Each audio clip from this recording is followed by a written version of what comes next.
Mahigpit ngayon ang pagbabantay ng mga otoridad sa Maynila kay Jacob Cuco Rasuman, ang umano'y leader ng isang malawakang investment scam sa Lanao del Sur at iba pang parte ng Mindanao. Dahil sa banta sa seguridad, sa Maynila pansamantalang ikukulong si Rasuman na naaresto noong Martes sa bahay niya sa Marawi City. Ilang buwan din daw nagtago si Rasuman doon. Naging payapa naman daw ang pag-aresto sa kanya ng mga pulis.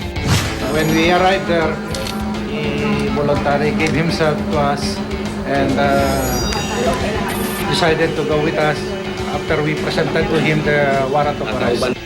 Nananawagan naman ang pulisya sa iba pang biktima na makipag-ugnayan sa kanila para mapalakas ang kasong syndicated estafa na kinakaharap ngayon ni Rasuman. We are encouraging those people or victims of the scam to come out and file their corresponding complaint so that they can be given the necessary justice. Ug maugad to ang balitang gitutukan sa Northern Mindanao. Christian Gonzales po. Balik sa iyo, Arnold.